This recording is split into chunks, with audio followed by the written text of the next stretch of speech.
Good afternoon, my beautiful people. Just came and checked with y'all midway through the day. Already, the whole day full of skullduggery, fuckery, and Republican cuckery. Um, it just come to my attention and the realization that we really have to put something together. Because I was talking to a gentleman earlier today, and he mentioned to me something stupid that he saw on Joe Budden. Said, did you know Rosa Parks' husband had a car? He thought he was making some poignant point to me. He saw that from one of them dumbass podcasts or a clip on something. He thought that was something that I was going to be able to, I guess, put down Rosa Parks, because that seemed to be the thing to do. Any black icon is under attack right now.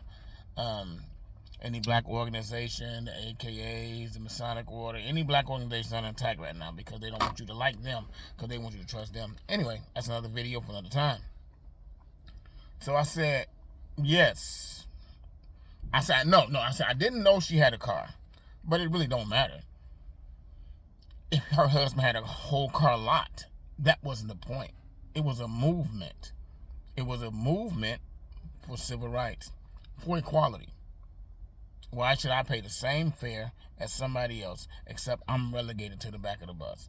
Those are little microaggressions that society was putting on black people to make you feel less than.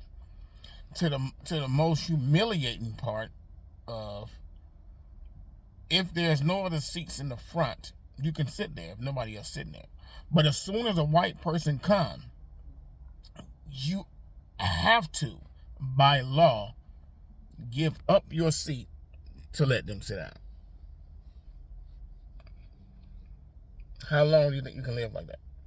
So the movement was to stop that, to integrate, so that I won't have to pay the same fare and I have less privileges on this bus ride. Rosa Parks was not even the first one to do it. Not even the second one to do it. Not even the third one to do it. They had men do it because it was a movement. The movement was to get the people to see, hey, this is what's going on. Why should we uphold this law if we all gonna be equal? So it was a movement. The movement had to start in the public. The same way, like I told him, the movement you're caught up in currently. You are caught up in a movement. So with that movement, they had another young lady. I don't know how further before Rosa Parks was. I hate when I talk like this because I don't have dates, and I would like to give dates. She was a young girl. She was pregnant though. So just like they blame victims, so when they whooped her ass and dragged her off the bus, they brought up the fact that she was pregnant. Even though her being pregnant should have been even more of a reason for her to not want to have to give up her seat. But no, that's what they demonized it within papers. Hey, she's pregnant, so she's not worthy of protection. Have you heard that before from these punk ass black YouTubers now about black women don't deserve protection? That's nothing new. That's nothing new. And they fed those talking points to them just like they done back in the day. But the playbook hasn't changed. How they feel about you haven't changed. Then they had men. Well, you know, a man can get beaten, killed, and it doesn't mean anything. But again, it was the movement to break that cycle.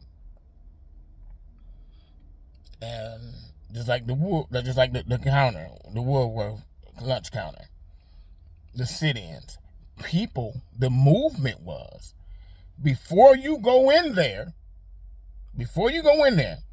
we're going to have to train you, because these people going to spit on you.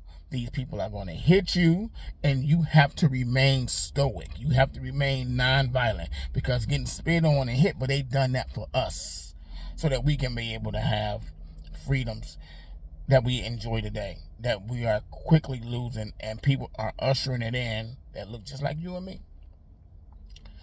And or just look like you and me. So even if my audience, I got some white guys, you know, they all the work that y'all put into, they destroying all that. It belongs to the white supremacists.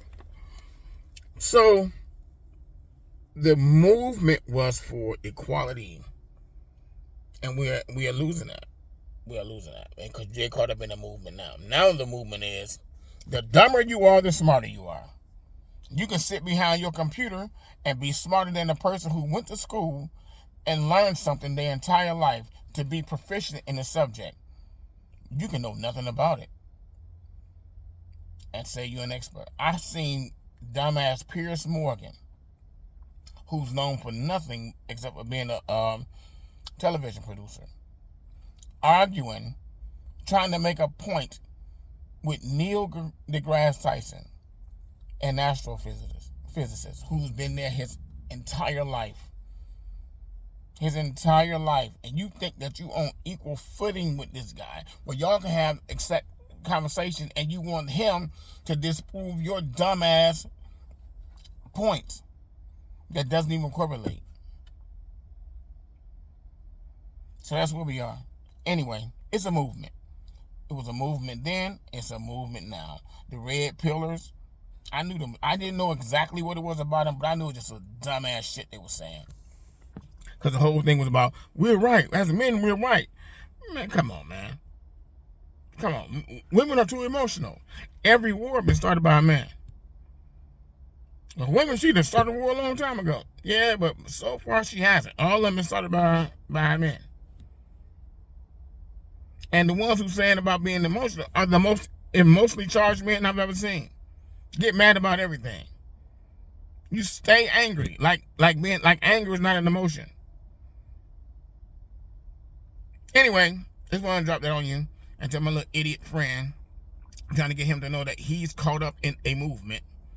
And the movement is to strip those same rights that you want to talk about Rosa Parks' husband's car. I wish he was here right now to run your dumb ass over with it.